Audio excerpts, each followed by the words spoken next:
Investimentos.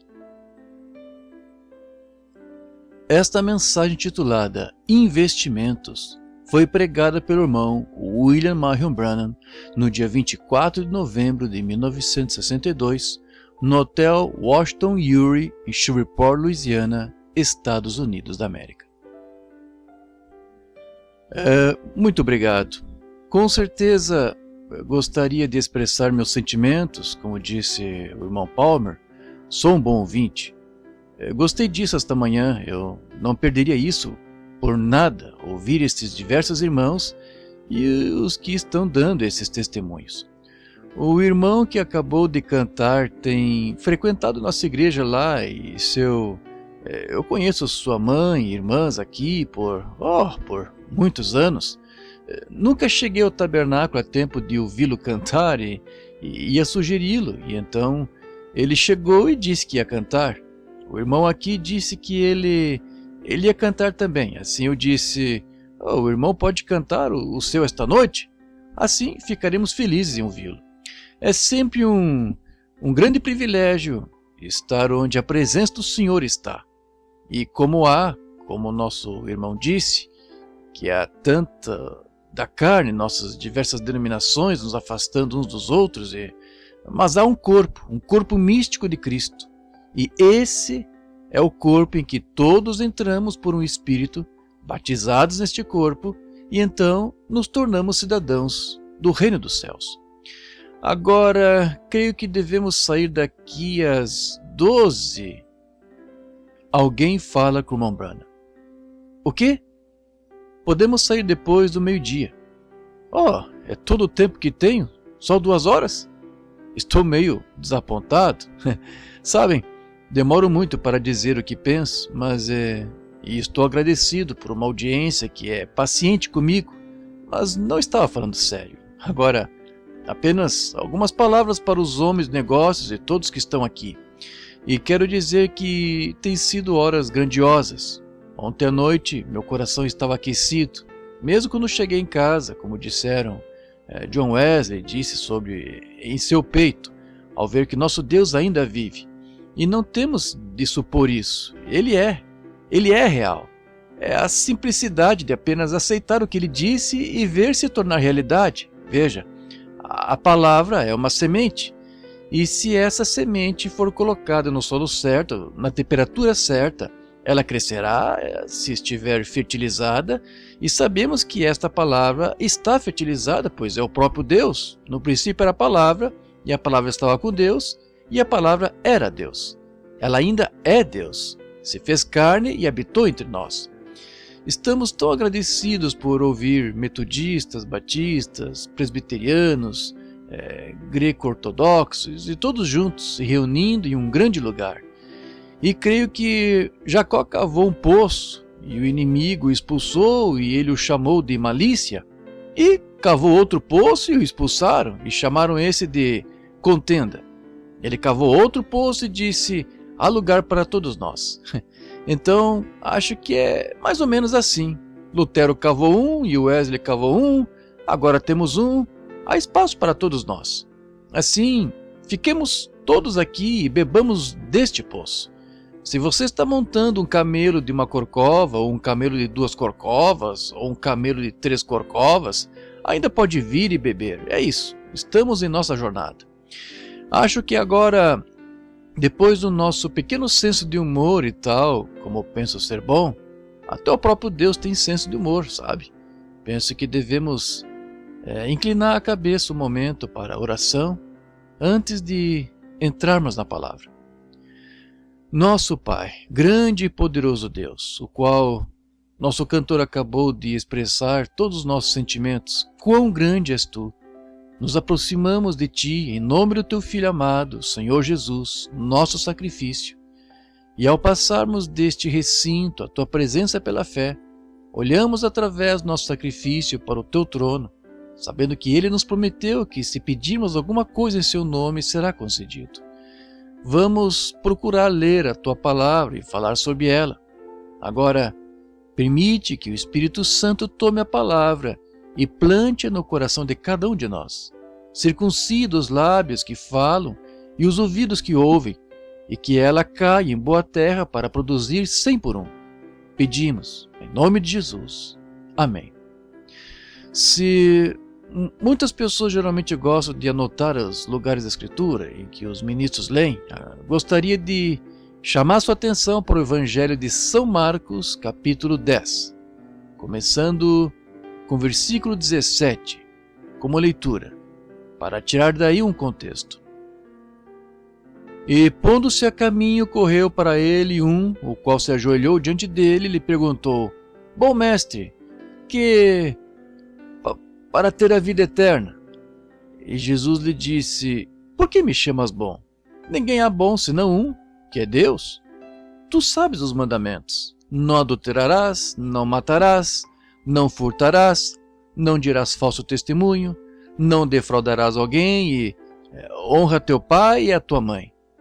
Ele, porém, respondendo, lhe disse: Mestre, todas essas coisas tenho guardado desde a minha mocidade. E Jesus, olhando para ele, o ama e lhe disse: Falta-te uma coisa. Vai, vende tudo o que tens e dá aos pobres, e traz um tesouro no céu. E vem, toma a tua cruz e segue-me. Mas ele, pesaroso desta palavra, retirou-se triste, porque possuía muitas propriedades. Eu gostaria de tirar disto um tema sobre o assunto de investimentos, e achei que seria apropriado falar um instante com homens de negócios da cidade sobre investimentos, pois qualquer homem de negócios está sempre, se é um bom homem de negócios, está interessado em bons investimentos. Parece ser o que eles gostam de fazer, é fazer um bom investimento, investimentos confiáveis, pois sempre compensam. E esta manhã quero falar a vocês, homens, se caso haja algum aqui, sobre o melhor investimento que eu conheço. Faz algum tempo, um notável ministro da Igreja Batista, de onde venho, me fez uma pergunta. Ele disse: Irmão Branham, ouvi dizer que o irmão está com os homens de negócios do Evangelho Pleno? Eu disse: Sim, senhor, isso mesmo. Ele disse: Que relação o irmão tem com os homens de negócios do Evangelho Pleno? Eu disse: Eu sou um homem de negócios. Ele disse: Homem de negócios? Eu disse: Sim, senhor. Disse: Mas em que negócio o irmão está? Eu disse: Em seguro. Ele disse: O quê?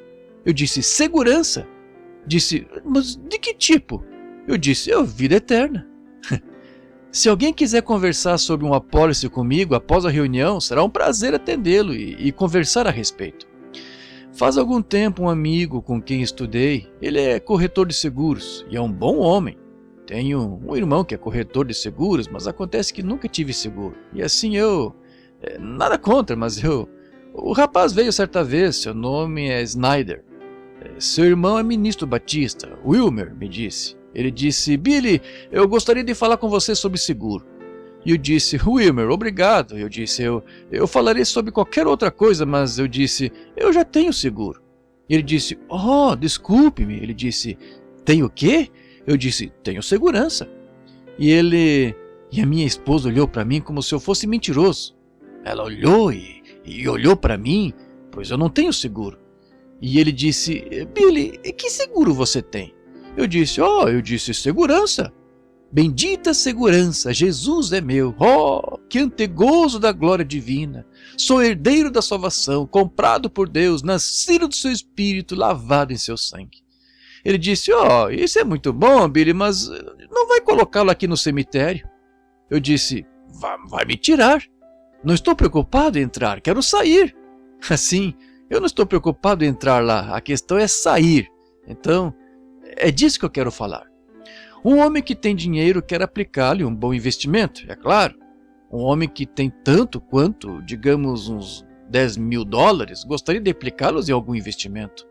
Não guarde no bolso, pois você sabe que ladrões o roubarão e tal. Você não quer fazer isso. Assim, você vai querer, se é um homem de negócios bom e sensato, querer investir em algo que renda dividendos, vai querer aplicá-lo em algo a juros. Você sabe dos talentos da Bíblia. Assim, você deve fazer uso dele que renda dividendos, um bom negócio seguro. E então, ao fazê-lo, você não vai querer aplicá-lo em algo que não seja seguro. Ninguém ia querer fazer isso. Um bom homem de negócio inteligente não pensaria em tal coisa. Vocês, homens, não fariam isso. Aplicá-lo em algo que, num desses aqui, de ficar rico da noite para o dia sem saber de onde veio, melhor ter cuidado com isso. Você perderá tudo o que tem, pois é uma aposta. E apostar não é um negócio bom e seguro, tem risco. E você não vai querer correr esse tipo de risco, mas vai querer aplicá-lo em algo, em alguma empresa boa e segura que pague grandes dividendos, algo que seja estável, confiável, algo que você saiba que tem valido a pena e foi provado que compensa. Quando você tem algo assim para fazer seu investimento, ora, então você se sente seguro de que você terá algo no futuro. Você pode ficar tranquilo em investir seu dinheiro nisso, mas se o negócio não for muito bom, bem, você não gostaria de tentar algum plano bom e confiável, algo que lhe compense bastante. E este jovem governante rico, como chamamos na Bíblia, ele deixou passar uma grande oportunidade. Ele teve a oportunidade de aplicar a sua riqueza deste mundo num plano garantido, mas falhou, não o fez. Foi-lhe dada a oportunidade de poder receber juros disso e fazer um grande investimento, mas ele falhou em aceitar essa oportunidade, como muitos de nós fazemos hoje. E vemos que é lamentável, mas fazemos.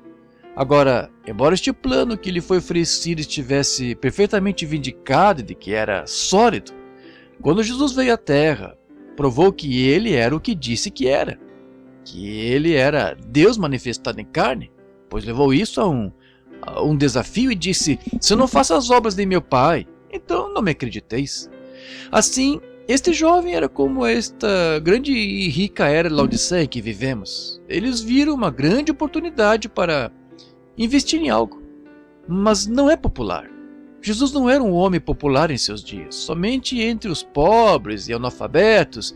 A igreja do seu dia, a denominação do seu dia, as religiões sectárias não tinham nada a ver com ele, mas deve ter havido algo nele que este jovem rico viu em Jesus, que não via em outros.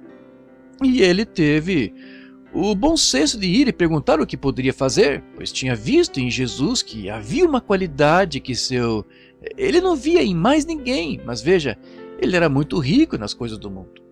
Temos um belo retrato disso na era de Laodiceia, lá no capítulo 3. Como dizes que rico és, de nada tens falta, e todavia não sabes que és um desgraçado, um pobre, cego, miserável, nu e não sabes. Que pensamento horrível é pensar que uma pessoa poderia estar cega ou que estaria nua na rua. Isso é algo horrível, mas a pior parte disto é o homem estar nessa condição e todavia não saber. Se essa pessoa soubesse que estava nessa condição, ela tentaria se ajudar, mas estando nessa condição e sem saber que está nessa condição, e não se pode lhe dizer nada diferente. Esse é o retrato que vemos hoje, que muitos de nós vemos Deus se movendo nesses últimos dias. Vemos o Espírito Santo vir entre nós, vindicando as próprias promessas da Bíblia que Cristo disse que aconteceriam. E todavia, com nossas divergências denominacionais e nosso credo e nossa posição social, como aquele jovem tinha, rejeitarmos a oportunidade como ele rejeita, ou como ele rejeitou, eles temeram fazer o investimento.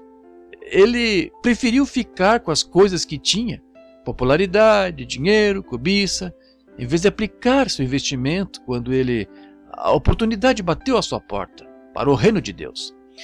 Não creio que alguém que ame a Cristo poderia se sentar em uma reunião, como acontece num verdadeiro derramamento pentecostal, cheio do Espírito nesse dia, e ver a própria presença de Jesus Cristo cair sobre as pessoas e realizar e fazer as coisas que ele prometeu que seriam feitas nesse dia. E a única forma de se conseguir é rejeitar a oportunidade que Deus lhe deu de se tornar parte disso. Que atitude precipitada este jovem teve ao rejeitar esta oportunidade. E que atitude precipitada as denominações estão tendo hoje, em vez de aceitarem e abraçar o Espírito Santo e esquecerem suas divergências. Elas separam os irmãos e tentam afastar pequenos grupos dos seus próprios seguidores.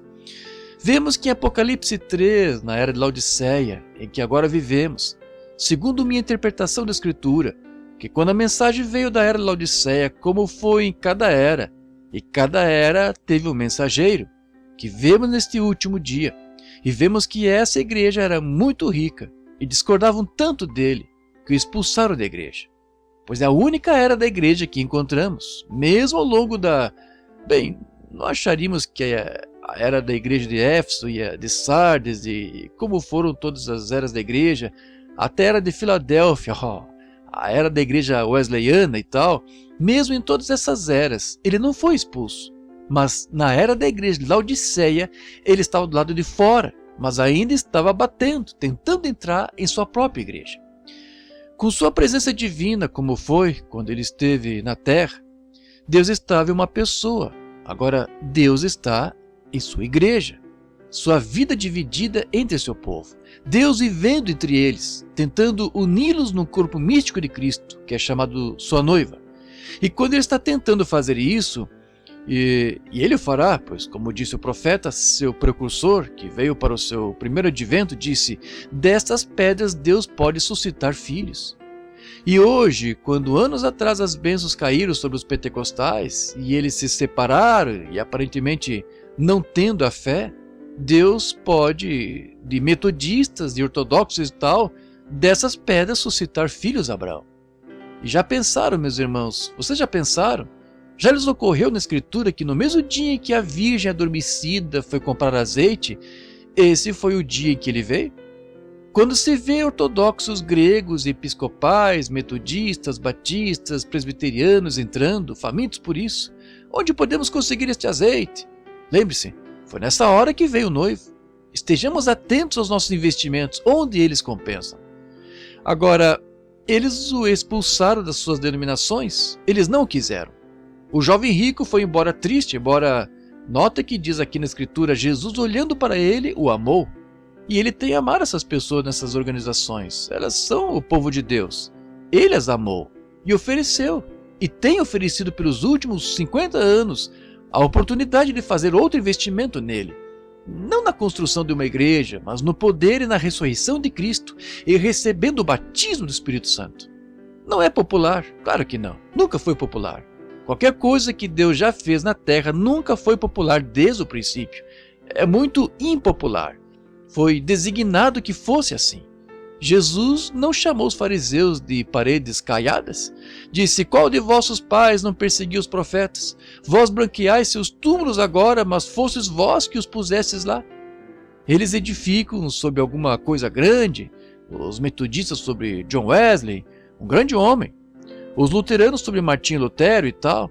E agora os pentecostais estão tentando construir um túmulo para algo que aconteceu há 50 anos, que os tirou deste tipo de caos, e agora a estão levando direto de volta, polindo o túmulo daqueles que nós, na verdade, colocamos dentro. Isso mesmo. Agora, esta grande apólice de segurança na qual estou pedindo a cada um que invista hoje, olhemos para trás e todas as coisas deveriam ser como qualquer outro negócio. Antes de fazermos nosso investimento, devemos averiguar sobre a empresa ou sobre o que estamos tentando comprar. E acho que seria bom esta manhã, nestes próximos minutos, se investigássemos alguns dos segurados desta apólice para descobrir o que aconteceu. Essa é a única forma de fazê-lo, quando se vai fazer um investimento comercial. Você geralmente vai e diz ao seu colega: o que acha dessa empresa? O que acha desse negócio? Bem, ela faz isso por fulano de tal, ela fez isso por fulano de tal, e bem, compensou nesta. E esses títulos, esses bônus, bônus de bancos de governo, e eles pagaram 25% e tal. Que é bom investigar e se certificar antes de fazer o seu investimento. Assim como não exatamente um vendedor de segurança da manhã, mas estou falando por um. Vamos verificar e investigar e encontrar alguns dos seus segurados. Alguns dos segurados que se apegaram àquilo a que estou tentando lhes dizer para se apegarem, que é a palavra de Deus, a palavra da sua promessa, independente de denominação ou credo, homens e mulheres que confiaram na palavra de Deus, independente do que qualquer outro pensava disso. Queremos encontrar alguns dos seus segurados e investigá-los. Comecemos com um antigo segurado que me veio à mente, de muitos anos atrás. Seu nome era Noé. Ele era um fazendeiro rico.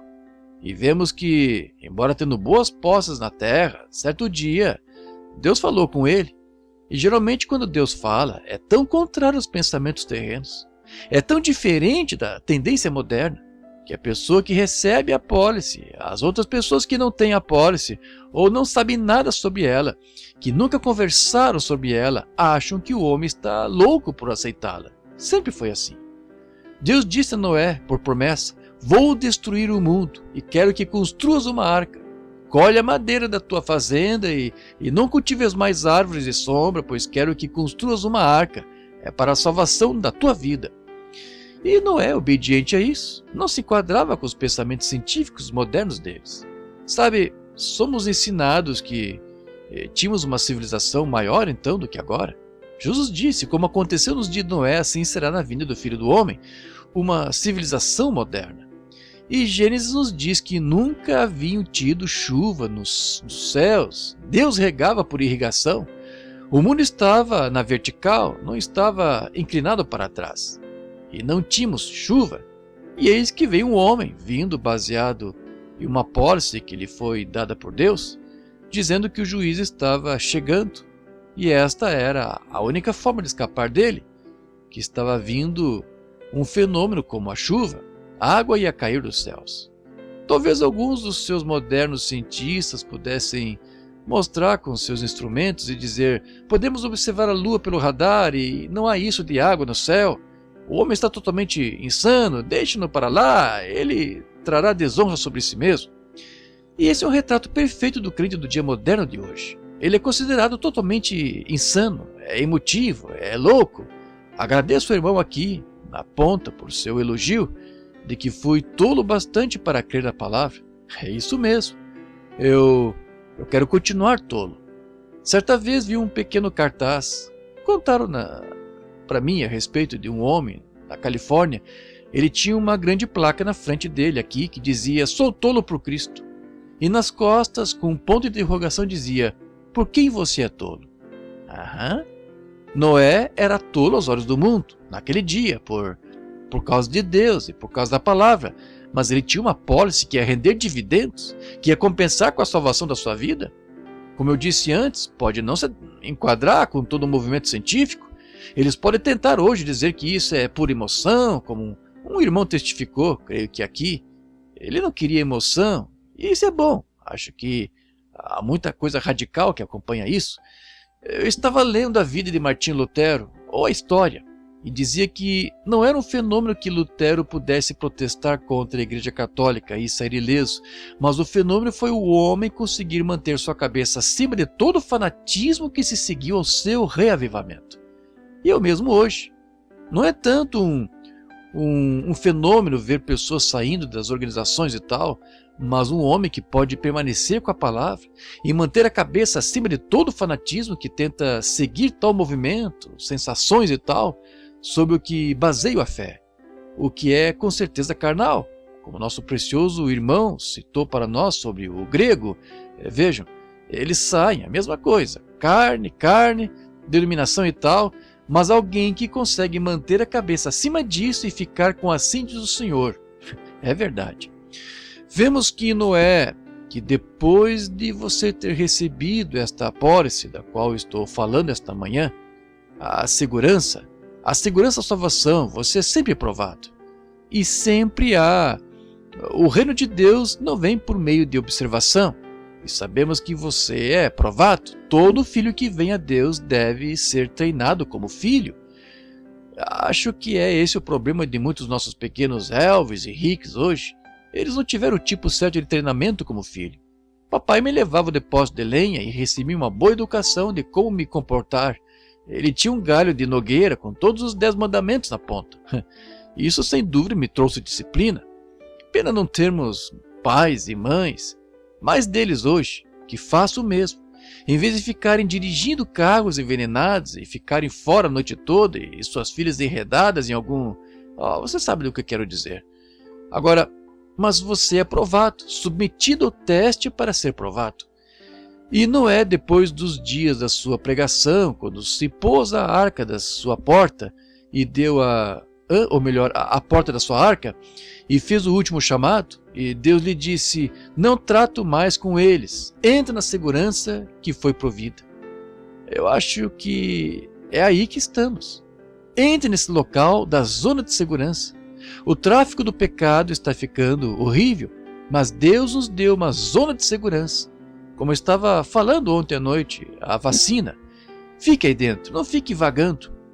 Como o irmão disse, você pode cambalear e acabar caindo, melhor ficar.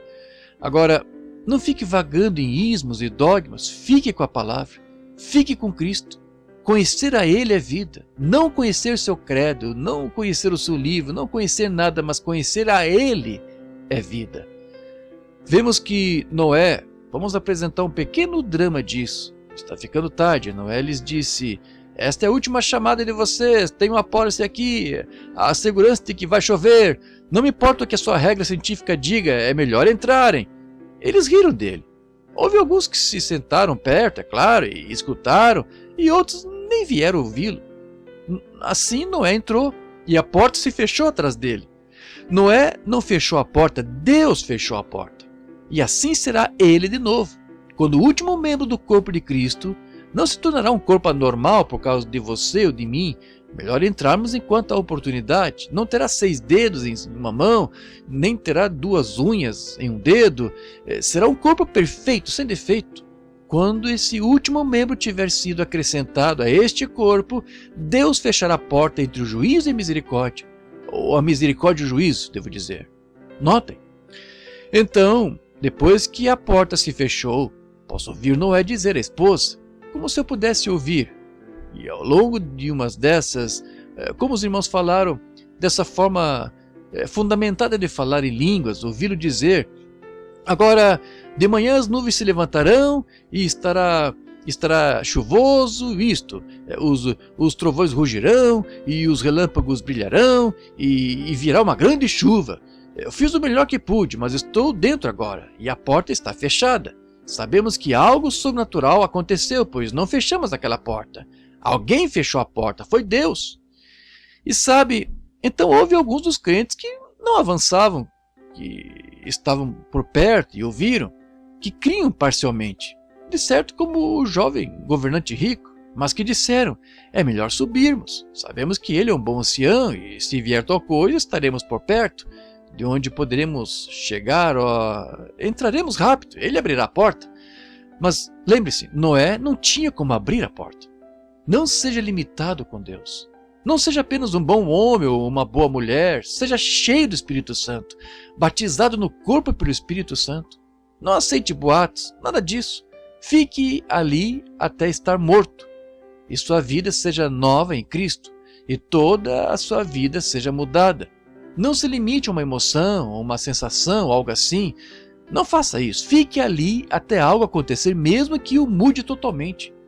Noé dentro, e agora estes crentes que não avançam chegaram de mansinho e disseram: talvez chova, como o velho disse, ou algo aconteça, algo fenomenal. Assim pode o mundo ver hoje que algo está acontecendo.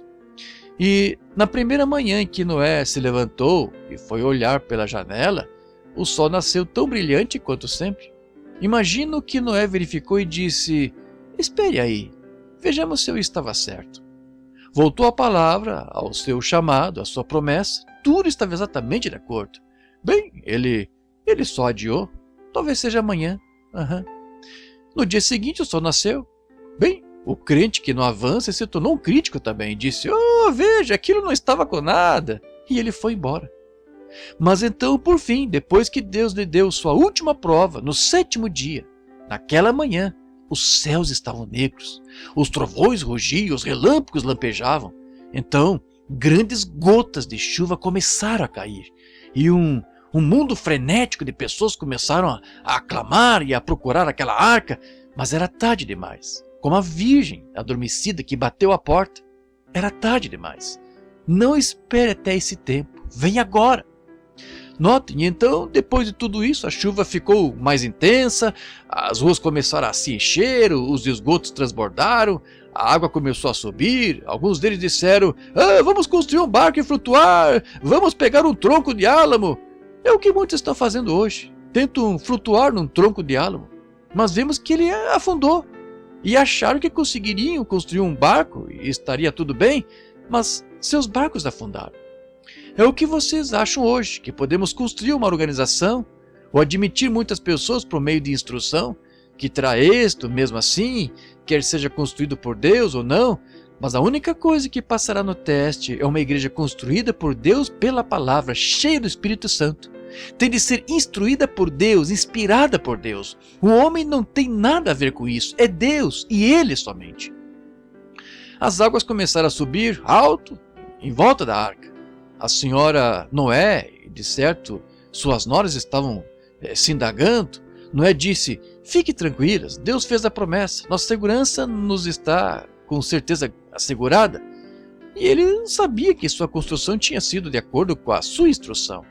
E me pergunto hoje se poderíamos observar e dar uma olhada por aqui e ver se nossas construções estão de acordo com as instruções. Pois ele disse: se alguém crê em mim, também fará as obras que eu faço.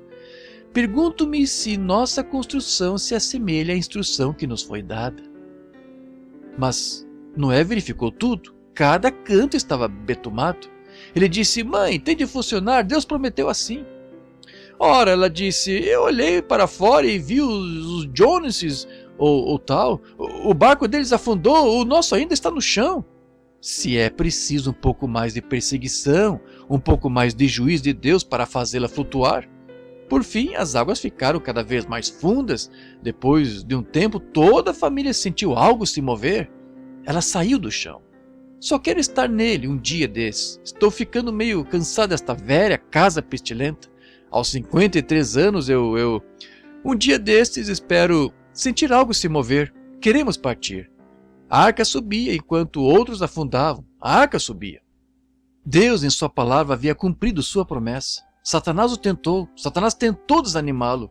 Tentou desanimá-lo através das pessoas daquele dia, das religiões daquele dia, através da ciência daquele dia.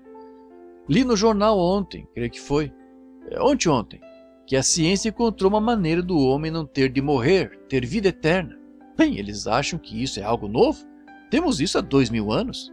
Eles acham que tem algo novo. Como David Duplessis disse certa vez que a Rússia se gabava de ter um homem no espaço. Temos um no espaço por 2000 anos? Estamos tão à frente deles que nem sabem onde estão. Claro, um intercessor entre nós e Deus, com a garantia: vendo eu o sangue, passarei por cima de vós, quando os juízos vierem. Não querem se interessar por tal apólice? Deveriam, pois todas as outras vão falhar. Exatamente. Por fim, quando a arca deu seu último grande solavanco e salto, ao soltar-se do fundo da terra, a palavra compensou, e a apólice compensou em dividendos, salvou ele e sua família. Estou tão agradecido por isso. Poderíamos ficar nisso por muito tempo, mas avançaremos por um pouco mais. Há outro homem, um segurado da apólice, que eu gostaria de lhes apresentar esta manhã. Sem dúvida que vocês ouviram falar dele. Seu nome era Daniel. Ele recebeu esta apólice de segurança da vida e foi levado para a Babilônia em seus dias. Mas Daniel, por ser segurado da apólice, propôs no coração não contaminar sua apólice. Ele não ia contaminar seu investimento. Agora, eu vou chegar ao que você disse. Você tem a apólice, mas não a contamine, se você a tem. Pare de cambalear por aí com o mundo, fique longe dele. E Daniel propôs um coração que não contaminaria sua herança com as iguarias do rei. Agora, algumas de vocês mulheres, deixem o cabelo começar a crescer, isso mesmo. Alguns de vocês homens, comecem a fazer algo. Que vergonha! Vocês pregadores que se envergonham de dizer isso, Deus tem misericórdia de vocês. Vocês estão com medo de ser expulsos da sua organização e de ser expulsos da arca? Lembre-se, irmão, é a palavra de Deus que diz isso. Não contamine seu investimento. Se você fez o investimento, então fique firme com ele e guarde-o em um lugar seguro dentro do coração, na alma. Fique com ele. Não contamine com as coisas do mundo. Igreja, volte para Deus. Afaste-se dessas velhas coisinhas atrás das quais está correndo. Se a unidade o expulsa, você se une às assembleias, e se as assembleias o expulsam, você vai para a igreja de Deus. Pare de contaminar sua herança. Pare de contaminar seu investimento. Eu deveria ter dito: volte, mantenha limpa, trabalhe para Deus. Eu poderia mencionar e lhes informar que ela salvou a vida de Daniel quando o jogaram na cova dos leões. Os leões não puderam comê-lo. Houve algo que impediu, pois o anjo do Senhor foi enviado para protegê-lo e isso salvou sua vida. E se há algo que é importante para qualquer mortal, é a vida. O que é mais importante que a vida? Qual deles? Poderia um médico vir aqui esta manhã e falar de uma cápsula que ele inventou para a ciência, para fazer você viver 100 anos ou 1000 anos? Ora, você venderia tudo o que tivesse para consegui-la. Claro que sim, a vida é preciosa. Mas estou tentando lhes falar de uma pólice, de uma segurança, de que você não vive por 100 anos, você não vive por 1000 anos, você vive eternamente, pois é uma segurança de vida eterna, e queremos isso. Os filhos hebreus, eles também tinham a mesma pólice de segurança, e com certeza não se curvariam a nada contrário à palavra de Deus, independente de quantas coisas tenham tentado colocar diante deles. Oh, vocês têm de se unir a isso, ou os expulsaremos. Eles permaneceram fiéis à palavra, sem se curvarem diante de nenhum ídolo. E quando o juízo chegou, a vida deles foi salva, pois eram segurados da pólice da qual estou falando. Simão Pedro, podemos falar dele um pouco, pois foi mencionado esta manhã. E ele é um dos apóstolos, e o que tinha as chaves do reino, em outras palavras, o conhecimento de como destrancar as portas do reino. E falamos disso ontem à noite. A chave trancou a porta, e a destrancou, e ouvimos falar disso ontem à noite, o fundamento original. Não há como voltar, só voltar exatamente ao ponto de onde você começou. O irmão disse esta manhã, falando de Simão Pedro e do que ele fez, veja de onde ele começou. Ele começou em Atos. Foi onde a igreja começou, e é para lá que a igreja tem de retornar, voltar àquela mesma receita, àquela mesma palavra de Deus e segui-la até o fim. Se a deixamos, então voltemos a ela. A única maneira de se sair bem é voltar e se endireitar. Eu pratico tiro ao alvo de precisão e já ganhei muitos troféus. E outro dia, o Senhor, conhecendo meu coração, sabendo que preciso de um pouco de descanso, Ele me permitiu dar um tiro excepcional com um rifle Winchester calibre 22 comum, modelo 70, no estande de tiros. Eu acertei 9 balas no mesmo furo. 2 do grupo de homens que estavam lá recolheram o alvo e disseram: creio que o senhor está errando o alvo. O que houve? Eu tinha mexido naquela arma e feito melhorias nela e tudo mais, até cada pequena vibração estar certa, e se ela erra o alvo, há algo errado em algum lugar. A companhia Winchester disse: essa arma só produz uma precisão de 2,5 cm a 23 metros. E eu pus 9 balas no mesmo furo a 45 metros. Não importa o que dissessem, tinha funcionado antes, funcionará de novo.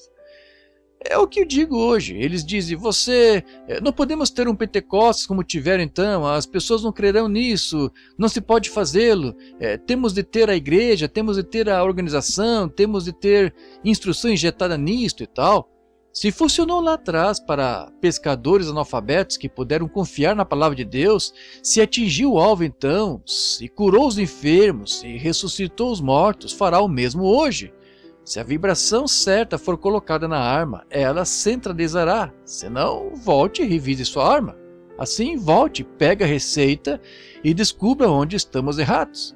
Essa é a única forma que conheço de fazê-lo, mas o fará, pois acertou antes e acertará de novo. Se funcionou para os apóstolos sem denominação, sem credo, sem serem metodistas, batistas, presbiterianos, o que quer que seja, funcionou para eles na palavra de Deus, funcionará para mim na palavra de Deus, funcionará para você pela palavra de Deus. Mas você tem de descobrir onde estão seus parafusos soltos. Às vezes você tem, desculpe-me, tenho muitos deles, alguns até ficam apertados demais. Você tem de afrouxá-los um pouco, certo? Para produzir vibração. Como um músico com seu violão, treinando suas cordas, e ele tem de conhecer o tom dele, um homem cheio do Espírito poderia dizer qual é. Se está muito além da Bíblia ou muito aquém da Bíblia, tem de estar bem ali na Bíblia, exatamente como assim diz o Senhor, tem de ser regulada certo. Então, com a mira no centro, Aí atingirá o alvo. Pedro era pescador, fazia muito tempo que errava o alvo. Seu pai lhe disse antes de morrer: talvez, filho, estou velho, eu espero pelo Messias, esperamos desde o Éden. Ele de certo não virá em meus dias, mas pode vir no de vocês. Mas não se engane, filho, há muitos que surgem o tempo todo dizendo serem o Messias, mas nós, quando o Messias vier, lembre-se, temos de ficar com a palavra do que o Messias será. Muitos deles, sabe, houve Jesuses que se levantaram antes de Jesus Cristo. Houve líderes que se levantaram e atraíram pessoas para o deserto por meio de seitas e grupos denominacionais, mas não foi a coisa certa. Eles pereceram com isso. Como a contradição de Coré, o qual disse: quem é santo? Moisés se acha especial demais, há outros homens santos. Mas Deus tinha o seu caminho, e Deus tinha o seu homem, e Deus tinha as suas coisas. Deus tem a sua palavra, e quem será contrário a ela? Fique com ela. Agora note. Disse: Simão, meu filho, quando o Messias vier, Moisés pela palavra disse que ele seria profeta como ele.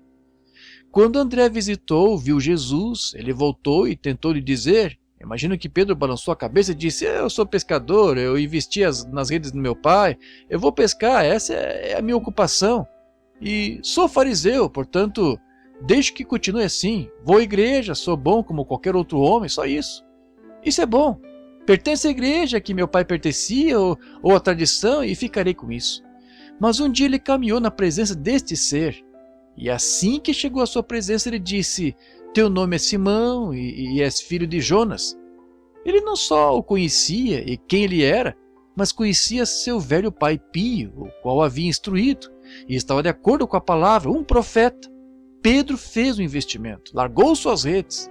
Ele disse: vinde após mim e eu vos farei pescadores de homens. Quão diferente do jovem governante rico que quis ficar com a sua riqueza. Mas ele largou tudo o que tinha para seguir a Jesus. Foi Natanael, ou Filipe, que foi e disse a Natanael: talvez tivesse um grande pomar de oliveiras, ele estava fora, inspecionando.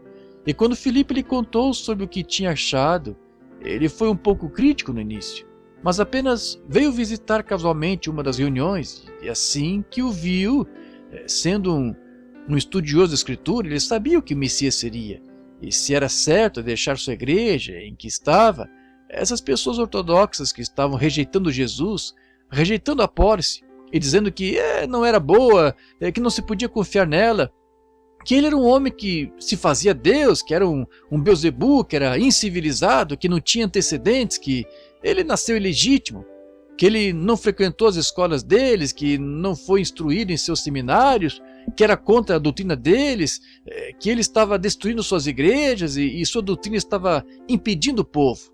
Era o que afirmaram que ele fazia, chamando de Beelzebu, e diziam que ele enganava o povo com a sua doutrina. Agora, era o que tinha sido injetado nele. Mas este homem pio, Natanael, assim que chegou à presença de Jesus, ele disse: eis aqui um israelita em quem não há dolo. Disse: Rabi, quando me conheceste? Disse: antes que Filipe te chamasse, eu te vi. Ele fez o investimento. Lá estavam seus sacerdotes e todos. Ele não estava envergonhado. Ele tinha achado algo real, tinha achado Deus em ação. O que ele fez? Ele disse, correu e se prostrou aos seus pés e disse: Rabi, tu és o filho de Deus, tu és o rei de Israel. Ele fez o investimento. Seu nome é imortal. Houve aqueles que riram disso. Eu não sei onde eles estão hoje. Isso compete a Deus. Vejamos uma mulher. Houve uma mulher, talvez membro de igreja em algum lugar. Ele permitiu viver de modo desenfreado. Talvez também tivesse cabelo curto e tal. De certo, era a tendência do dia.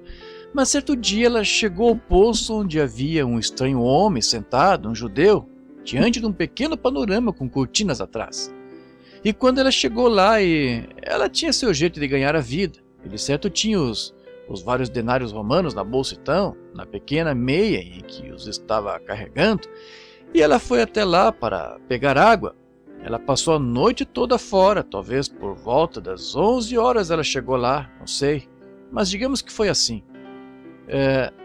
E ao chegar lá, ela viu um homem comum, não um sacerdote, não algum distintivo denominacional nele, mas apenas um homem comum. E ela olhou para ele e ele disse: traze-me de beber. Ela disse: agora, sendo tu judeu, sabes que isso não está certo, eu sou samaritana. Ele disse: mas se tu conheceras com quem estás falando, pedirias. Vejam, ela não sabia pela aparência exterior, ele era apenas um homem, mas pareceu ser muito sério no que disse. Se tu conheceras com quem estás falando, eu gosto disso. Como a pequena mulher em sua persistência, a pequena mulher grega que foi até Jesus, ele disse: vai, pega o teu marido e vem cá. Isso a surpreendeu. Ela disse: bem, eu não tenho marido. Vejam, ela vivia em uma denominação que lhes permitia casar e tudo mais, e casar de novo, estão vendo? Disse: eu não tenho marido. Disse: tu disseste a verdade. Tivesse 5 e estás vivendo com um agora, de modo que ele não é o teu. O primeiro foi o marido certo. Estão vendo? Tu estás vivendo assim. Ela disse: Senhor, vejo que és profeta. Que diferença de um sacerdote erudito que disse que ele era Beelzebu, um adivinho, ou um demônio. Disse: vejo que és profeta. Agora sabemos. Fui ensinada, sou grega, ou melhor, samaritana, fui ensinada que quando o Messias vier, ele fará estas coisas, esse será o seu sinal. Ele disse: eu sou ele que fala contigo. Rapidamente ela fez um investimento. Ela investiu e correu para a cidade, e não conseguiu se conter. Ela havia achado a pérola de grande valor, ela havia vendido tudo mais. Vocês conhecem a tradição naqueles dias, não era certo uma mulher ir para a rua, uma mulher daquele tipo, e falar com os homens: mas parem-na, tente pará-la. Ela tinha achado algo, era real. Como Natanael, não era ético para a sua igreja que ele seguisse aquele Galileu, suposto profeta, que haviam declarado ser um Beelzebu.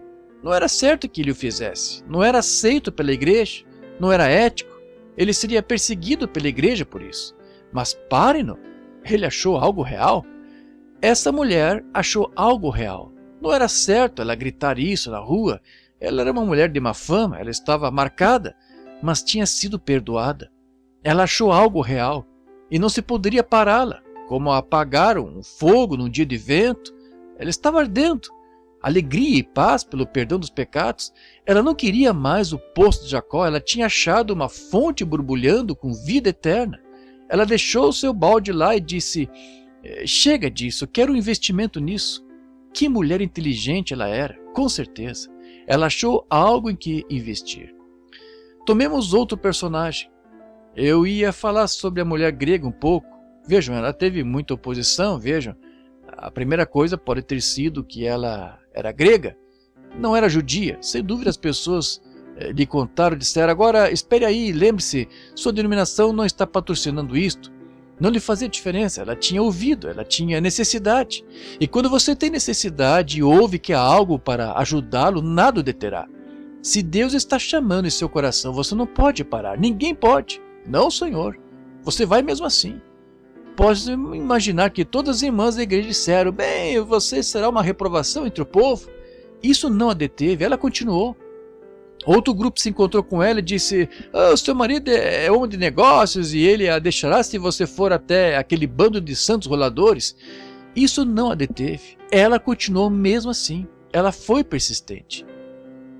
Vale a pena ser persistente quando você sabe o que qualquer um que consiga qualquer coisa será persistente. Os homens ao longo de todas as eras foram persistentes, se chegaram a realizar algo. Washington, chamado o pai da nossa nação, foi persistente e vale forte. Independente do quanto o Delaware estivesse congelado, ele orou a noite toda, ele sabia que tinha de atravessar aquele rio, e atravessou.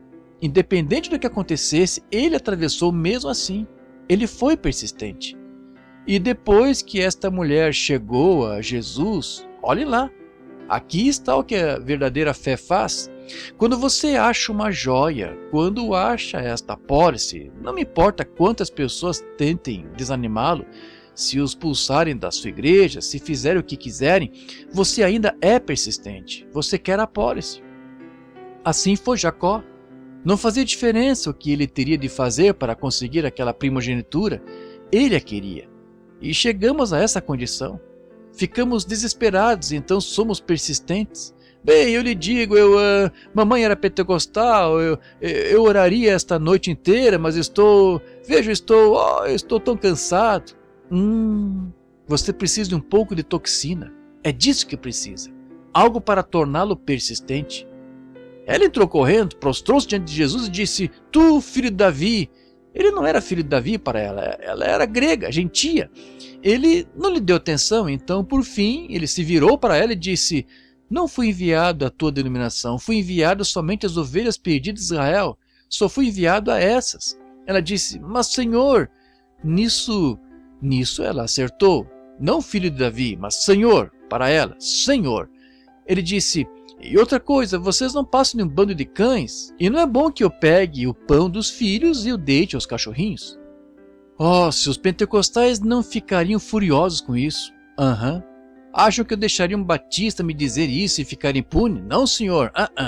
Ou um da unidade, ou um trinitário, ou o quê? Não, senhor. Você empinaria o nariz e iria embora. Mas ela não. Ela tinha de fazer um investimento. Ela tinha necessidade do investimento. Amém. Sem importar, a verdadeira fé genuína sempre admite que a palavra de Deus é verdade. Não importa quais sejam as circunstâncias. Ela disse: É a verdade, Senhor. Tu não foste enviado a nós. É verdade, Senhor. Que não passe de um cão, mas deixa-me dar-te a minha versão disso. Não estou procurando as bênçãos que eles têm. Estou procurando migalhas. Agora, Senhor, se tu não me deixares polir-me, ir lá e me colocares como diácono na igreja, se tu me deixares ser presbítero estadual, pensarei no assunto. Sou hipócrita. Você não entende. Você vai querer as migalhas. Você precisa vir e... Senhor, se tu me deres isso sem falar em línguas, ou se me deres sem clamar, se tu me deres sem essas outras coisas, apenas deixar-me recebê-lo, apenas o derramares gradualmente em mim, Senhor, de maneira polida e agradável. Deus não o faz conforme a sua maneira, Ele o faz conforme a maneira própria dele, entende? Estava pregando tempos atrás e uma senhora me disse, ou não uma senhora, foi uma professora de escola dominical na primeira igreja batista, disse: Billy, eu não consegui entrar na igreja para ouvi-lo, mas estava do lado de fora. Disse: estava gostando do que dizia, mas aquela mulher se levantou e disse: ela começou a chorar e saiu correndo pelo corredor. Ela disse: todo aquele barulho me deu calafrio nas costas. Eu disse: sabe de uma coisa? Se acha que isso é barulho, a irmã está vivendo no mundo mais silencioso que já viveu. A irmã vai morrer de frio se chegar ao céu, pois se for para o céu haverá aclamores e gritos e louvores a Deus dia e noite. Os anjos em volta do trono clamando: Santo, Santo, Santo é o Senhor Deus Todo-Poderoso. Se estiver no inferno, há choro e pranto e ranger de dentes. A irmã está vivendo num lugar muito silencioso, sem dúvida. Agora, mas a mulher grega foi persistente. Ela disse: sim, Senhor, admito que o que tu diz é verdade e talvez não esteja procurando ser como os demais, mas eu... E lembre-se, ela nunca tinha visto um milagre. Ela nunca tinha visto nada dessas coisas, mas havia fé ali que cria que era disso que ela precisava para sua filha. E quando Jesus, o primeiro milagre realizado ali, sobre esta mulher gentia, ele disse: grande é a tua fé. Vejam isso. Isso tocou ao ver que ela era muito sincera. O problema nosso hoje é não sermos profundamente sinceros sobre essas coisas. Nós refreamos nossas palavras, temos medo de dizer algo que seja antiético. Deus prometeu encher a sua boca, libere-se para Ele. Não vos dê cuidado o que haveis de falar, mas nos tornamos tão éticos com isso. Se eu disser algo de acordo com isso, minha denominação não crerá. Eles serão expulsos. Assassinato premeditado, sim. Há uma penalidade para isso, sabe? Houve um homem chamado Nicodemos. Ele viu algo em Jesus que estava certo. Ele era idoso, grande homem em sua organização, e sabe, ele queria fazer um investimento, pois queria a vida eterna. E ele foi a Jesus de noite. Aparentemente os bancos estavam fechados, mas seu banco está sempre aberto dia e noite. Aberto agora mesmo. Ele achou o banco aberto e Jesus lhe deu a receita. Ele queria a vida eterna e lá ele fez o seu investimento na vida eterna. Vemos todos esses grupos e está ficando tarde, vamos encerrar. Vemos em Lucas 24, verso 49, que Jesus disse a essas pessoas que tinham sacrificado tudo o que tinham e estavam se inscrevendo para esta apólice da vida eterna. Lucas 24:49. Ele lhes diz que lhes dará os dividendos dela. Ele disse: agora, a fim de receberem seus dividendos, tirem todas as suas discórdias de vocês, parem de se preocupar se são ortodoxos gregos ou se são batistas, presbiterianos, como o irmão disse esta manhã, negros ou brancos, amarelos, morenos. Subo lá à cidade de Jerusalém e espere até que eu envie. E havia 120 lá para se inscreverem. E eles se inscreveram e subiram até lá para sacarem seus juros sobre seu investimento. E de repente veio do céu um som como um vento veemente e impetuoso. Seus juros valeram a pena, sempre valem. No dia do Pentecostes havia umas 3.000 almas que queriam adquirir uma das apólices. E Pedro lhes contou como estava escrito. Ele disse: arrependei-vos, cada um de vós, e sede batizados em nome de Jesus Cristo para a remissão dos vossos pecados. E então Deus vos dará os juros disso na mesma hora. Sacareis os dividendos. Amém? Vocês estão interessados em uma apólice? Bem, é para quem quiser. Isso mesmo, quem quiser. Pouco depois houve um jovem rico chamado Paulo, e ele estava indo por lá, massacrando aquelas pessoas, e estava a caminho de Damasco. Ele sabia que havia um Deus, mas achava que aquele era um bando de santos roladores. Por quê? Ele nunca tinha investigado os segurados da apólice. Ele se precipitou e os perseguiu, zombou deles. Muitos de nós fizemos o mesmo ao vermos isso. Nos precipitamos e zombamos disso e dissemos: é um bando de santos roladores. Mas certo dia, a caminho de Damasco, ele foi derrubado. Ele olhou para cima e viu aquela coluna de fogo que guiou seu pai, Moisés, e seus pais pelo deserto. E ele disse: Saulo, Saulo, por que me persegues? Ele disse: quem é, Senhor? Ele disse: eu sou Jesus.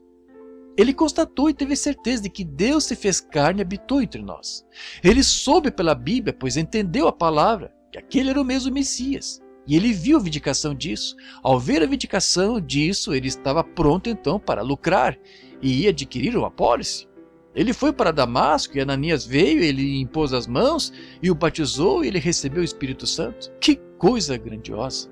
Sim, quando ele viu essa coluna de fogo e soube que era o Senhor que se fez carne, ele sabia que aquele era o mesmo Messias, pois ele disse: eu vim de Deus e fui para Deus. Ele veio da coluna de fogo. Ele disse nesse ensino: antes que Abraão existisse, eu sou. E o eu sou era aquele que estava na sarça ardente. E aqui ele se fez carne e habitou entre nós, o qual é corretamente o Messias. E para lá ele voltou. E isso deixou Paulo perplexo. E entendemos que ele foi a outra nação e estudou o assunto por 3 anos antes de voltar e viu que ele era a palavra feita carne. Quando o fez, ele estava pronto, para investir toda a sua vida e tudo o que tinha, toda a sua popularidade, toda a sua instrução. Ele disse: esqueci tudo o que já conheci para conhecer a Cristo. Ele estava pronto para abandonar seu grande ensino de Gamaliel, estava pronto para negociar os papéis da sua organização. Ele estava pronto, pois de qualquer forma o expulsaram, mas ele tinha achado algo. Amém? Ele achou uma empresa que era confiável, pois Cristo havia morrido e ressuscitado, e aqui estava ele de novo nessa mesma coluna de fogo. Aleluia! Não se assuste, isso significa louvado seja o nosso Deus. Ele queria fazer um investimento. Ele era um grande homem de negócios, tinha bom senso. Assim, ele fez o investimento e tornou-se escravo de Cristo por amor. Que investimento ele fez! É o que todos nós precisamos fazer. Isso mesmo. Que decisão precipitada. Agora encerrando. A daquele jovem governante que foi precipitada ele fez. Que coisa antiética para um homem de negócios fazer, quando um homem de negócios que tinha sido próspero e teve oportunidade de receber uma apólice vindicada, um homem no qual ele próprio tinha visto o poder do Deus Todo-Poderoso operando e sabia que ninguém poderia fazer aquelas coisas se Deus não fosse com ele, e foi-lhe dada a oportunidade de recebê-lo, e irracionalmente ele recusou. Ele preferiu ter a popularidade das riquezas do mundo, preferiu ter o atrativo da vida que tinha. Permito-me dizer isto com amor e reverência. Este é o problema das nossas igrejas. Um rabino judeu, quando John Ryan foi curado, vocês ouviram a história da sua cura, um mendigo de rua, e fui levado a uma sinagoga onde um rabino veio falar comigo e disse: Sr. Branham, John estava comigo e disse: com que autoridade o senhor deu a vista a este homem? Eu disse: eu não lhe dei a vista. Ele disse: ora, muitas vezes lhe dei esmolas nas ruas, ele disse. Eu disse: ele pode ver? Sim. Eu disse: Jesus Cristo, Filho de Deus, deu-lhe a vista. Ele disse: longe esteja de Deus ter um filho, um espírito ter um filho. Ele disse: longe esteja uma coisa assim. Eu disse: rabino, é difícil o senhor crer nas escrituras? Claro que não, eu sou o professor delas. O senhor crê nos profetas? Ele disse: sim. Em Isaías 9,6, de quem o profeta estava falando? Disse: do Messias. Eu disse: que irá o Messias? Que ligação o Messias terá com Deus? Ele disse: o Messias será Deus. Eu disse: agora o senhor está de acordo. Ele disse: vocês gentios não podem cortar Deus em 3 pedaços e dá-los a nós. Eu disse: isso é católico, eu não sou, isso não sou eu.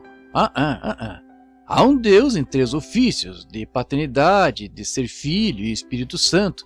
Não 3 deuses, isso faz um pagão. E não se pode enfiar isso goela abaixo de um judeu, nem na minha.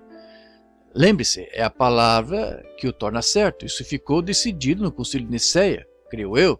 Eles optaram pelo outro lado. Os antigos profetas voltaram para os seus lugares com a verdade. Nunca matarão. Ela segue adiante. Isso mesmo, vejam, os homens coçam a cabeça e se perguntam: apenas venham a Deus. Se alguém tem falta de sabedoria, peça a Deus. Deus revela todas as coisas e faz com que as escrituras se encaixem. Notem. Agora, quando este rabino ele disse: longe esteja de Deus ter um filho. E eu disse: muito bem. E ele disse: será?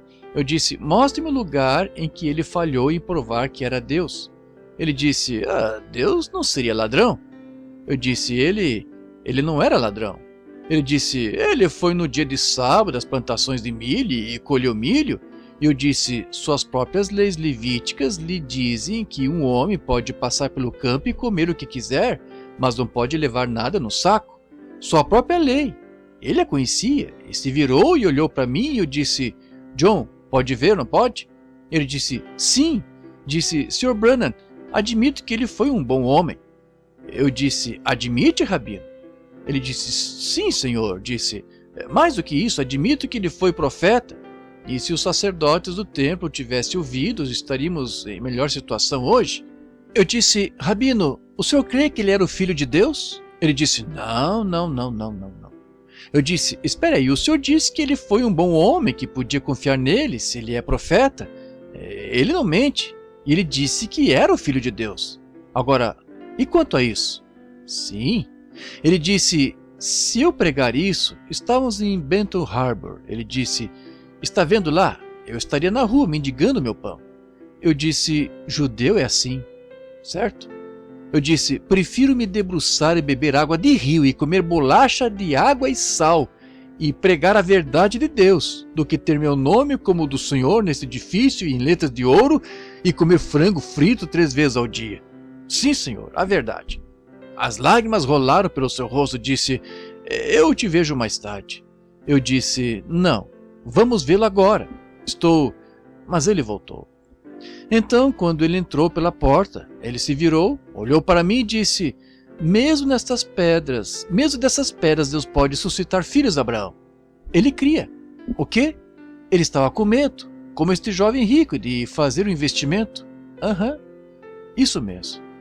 Não só rabinos, mas ministros, leigos, com medo de fazer esse investimento. Que coisa insensata este homem fez ao tomar uma decisão assim. As igrejas hoje, essa popularidade, você não pode permanecer popular e estar com Cristo se você ama a Deus. Você é odiado pelo mundo. Isso mesmo. Popular, sim, senhor. Os louvores do homem em vez dos louvores de Deus, eles precisam de um pouco de toxina.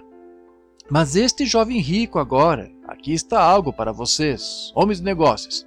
E tenho de encerrar, note agora, para que vocês deixem isso penetrar fundo no coração. Rejeitar Jesus não impediu seu enriquecimento. Ele continuou. Vamos seguir um pouco ao longo da Bíblia. Sua aquisição de bens cresceu. E porque seu negócio melhora um pouco, nunca pense que o tempo todo são bênçãos de Deus. Os ímpios prosperam, sabe? Este homem, ele se tornou maior e chegou ao ponto de ser tão grande que todos os seus celeiros quase cederam. Ele teve de construir novos. Agora, ele achava que tinha feito tudo certo ao rejeitar Jesus e não fazer o investimento nele. Ele achava que tinha feito tudo certo. Pois em posses mundanas, vou dizer algo agora, em posses mundanas ele achava que tinha feito certo, pois tinha prosperado. E é o que nossas denominações acham, pois se organizam e seus grupos se tornam milionários e bilionários, eles sentem que são formidáveis. Não disse a Bíblia a esta era? Tu és rico e estás enriquecido, mas não sabes que és nu, miserável, pobre, desgraçado, cego, e não sabes?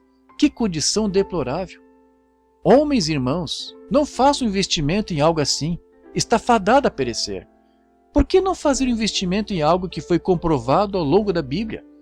E, sabe, com os textos que tenho anotados aqui, ainda poderíamos estar aqui esta noite nesses textos, provando através da Bíblia aqueles que fizeram isso e os que rejeitaram. Estou lhes mostrando o verdadeiro investimento a ser feito. Coloque sua vida, seu tempo, seu dinheiro, seu talento, coloque tudo o que você tem em Cristo. Deus nos garantiu isso ao ressuscitá-lo. Nós ressuscitaremos no último dia, ele prometeu. O que mais você poderia almejar?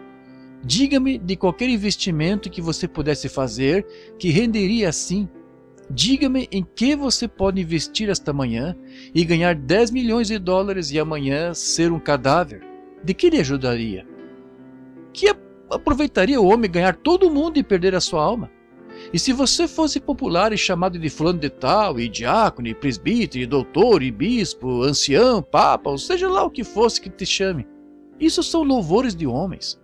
Prefiro ser chamado de santo rolador pelo povo e ser filho de Deus no coração, com um novo nascimento e o Espírito de Deus habitando em mim, e Ele provando isso pela vindicação da sua palavra e me fazendo viver.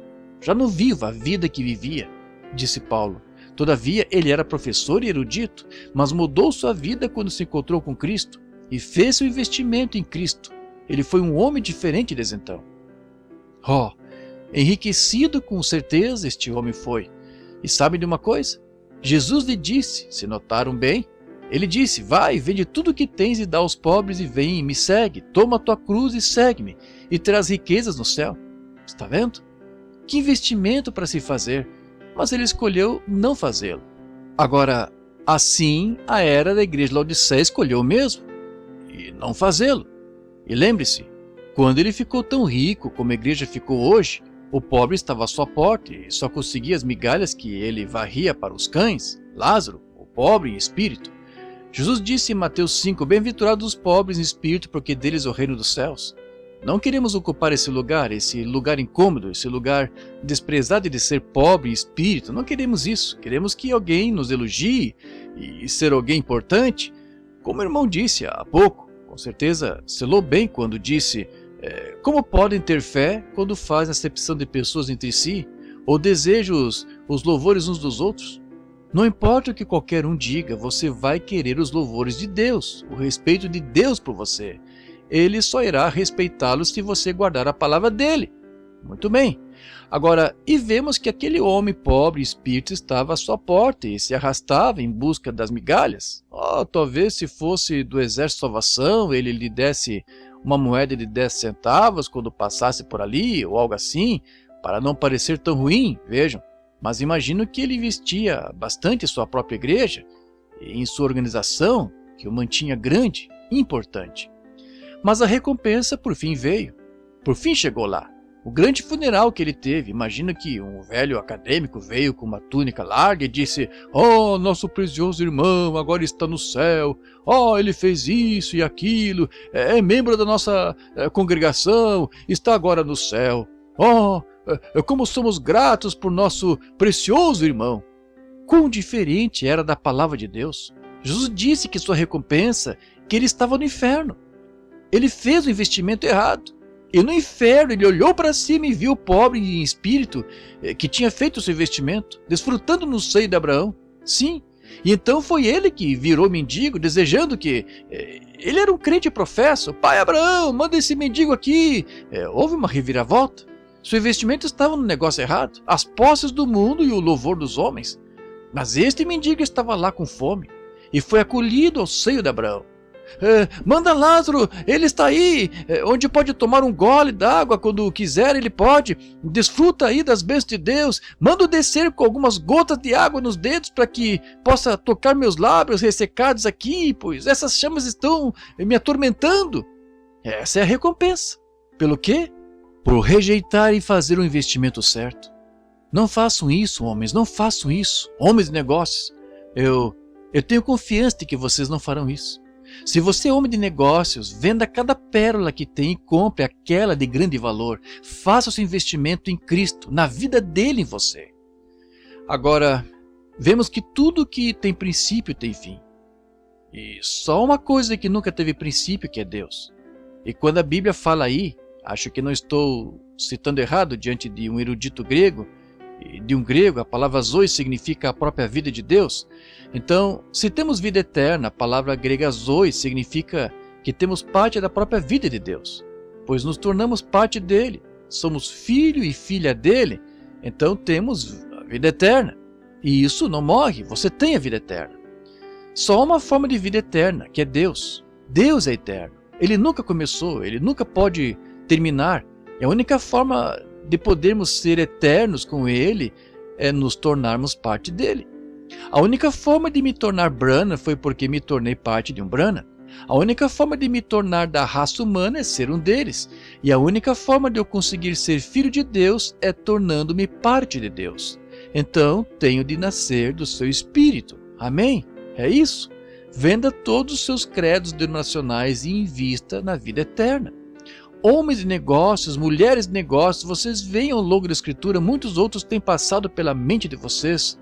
Como sabem, tem um jeito de saber disso, de outras coisas, vendo todos os seus credos e todas as suas denominações, e venham achar vida. Vocês estão convidados a vir esta manhã. Não rejeite como ele fez. Ele foi um homem de negócios muito tolo. Então, não seja como ele. Seja como Paulo, vendo toda a sua popularidade. Ele disse, nunca venho a vós com as palavras muito arrogantes da minha instrução, pois se o fizesse, então vós confiaríeis na habilidade dele, em sua instrução, mas venho a vós no poder e manifestações do Espírito Santo para que a vossa fé descanse em Cristo. Permito-me repetir as palavras dele, ou não repetir, mas dizer desta forma, não vim representando uma organização, não vim como erudito. Minhas palavras são entrecortadas. Muitos de vocês, pessoas boas que receberam instrução, talvez nem entendam. É tão entrecortado.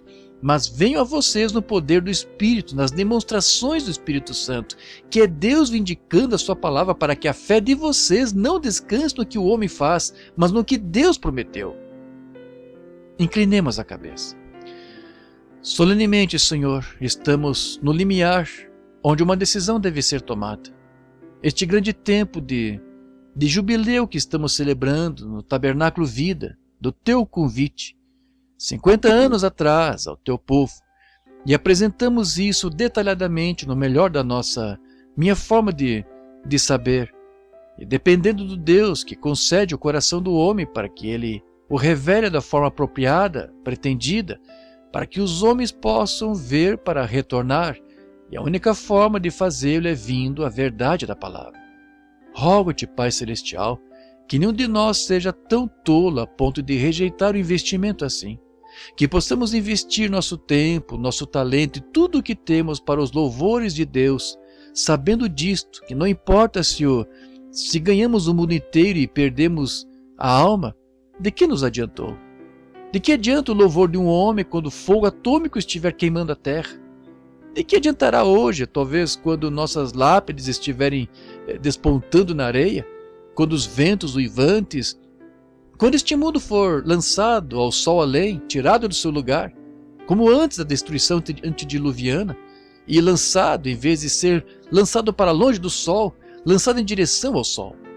Não mais água, mas fogo desta vez. E as areias uivam por toda a terra antes do grande milênio.